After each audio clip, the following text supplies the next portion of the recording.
तो बड़ी खबर यह है कि कांग्रेस के राष्ट्रीय अध्यक्ष पद के चुनाव को लेकर सीएम अशोक गहलोत ने सोनिया गांधी से मुलाकात कर ली है। 10 जनपद पर करीब 1.5 घंटे तक ये बैठक चली है। नामांकन और चुनाव की पूरी प्रक्रिया पर चर्चा हुई है। सूत्र ये बता रहे हैं केसी वेणुगोपाल और पवन बंसल के साथ ये मंथन किया गया है। तो बड़ी खबर सूत्रों के हवाले से इस वक्त जो मिल रही है वो ये कि केसी वेणुगोपाल और पवन बंसल के साथ ये मंथन किया गया है और नामांकन के साथ ही चुनाव की पूरी प्रक्रिया पर जो है इस दौरान चर्चा की गई है। मनोहर विष्णु हमारे सहयोगी दिल्ली से लाइव जुड़ रहे हैं, उनका रुख करेंगे। मनोहर, बेहद महत्वपूर्ण माना जा रहा था ये, और माना जाए कि जिस तरीके से नामांकन, चुनाव प्रक्रिया और बाकी चीज़ों पर बातचीत हुई है, तो अब अशोक गहलोत मान गए हैं पूरी तरीके से, और जो नामांकन की प्रक्रिया जब होगी तो अशोक गहलोत का नामांकन देखने को मिलेगा। अब कोई संशय बाकी नहीं है।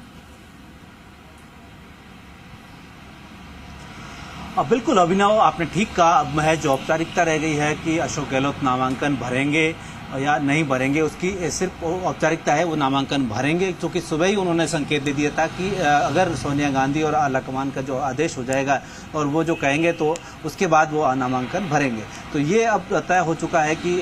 जिस तरीके से जो 1.5 घंटे लंबी बैठक चली, और दूसरा सब मैं टेक्निकल पॉइंट से बता रहा हूँ कि जिस तरीके से बैठक जो एक अंतरिम अध्यक्ष सोनिया गांधी के साथ में हुई और जो भावी अध्यक्ष बनने जा रहे हैं उसके साथ में, उनके साथ में, और साथ में आपको बता दो पार्टी के कोषाध्यक्ष, पार्टी के संगठन महासचिव और प्रियंका गांधी जो संगठन में महासचिव भी है पार्टी में, तो वो तमाम लोग यहाँ मौजूद थे। और उनकी मौजूदगी में पार्टी का जो आगामी पूरी रणनीति और प्रक्रिया है उसको लेकर के लंबी मंत्रणा की गई है, जानकारी मिल रही है, चर्चा ये है। और जिस तरीके से पूरा खाका जो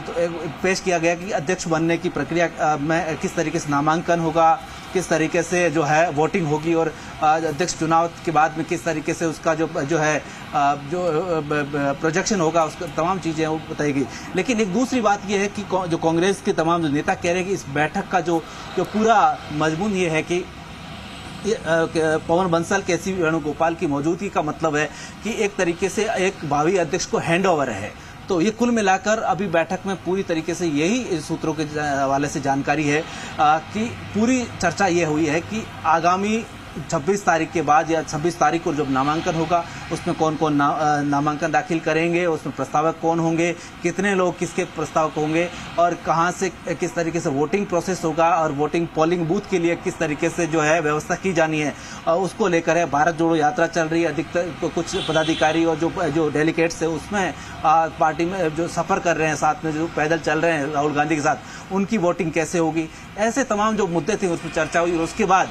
अगर जो प्रोजेक्शन है जो नए अध्यक्ष का उसको किस तरीके से किया जाना है, और पार्टी में क्या मैसेज देना है कि एक ओबीसी चेहरे को पार्टी राष्ट्रीय अध्यक्ष बना रही है, गैर गांधी परिवार का बना रही है, लोकतांत्रिक तरीके से चुनाव हो रहा है, और ये सब चीजें जो एक राजनीतिक मैसेज देने की कोशिश होगी। क्योंकि भाजपा अशोक गहलोत को अगर अध्यक्ष बनाया जाता है तो कहीं ना कहीं ये जितने संदेश देने की कोशिश है, एक साथ कई तरह के जो संदेश है वो दिए जाएंगे, और पार्टी, कांग्रेस पार्टी खासतौर पर इस वक्त यही चाहती भी है। शुक्रिया मनोहर तमाम जानकारी के लिए।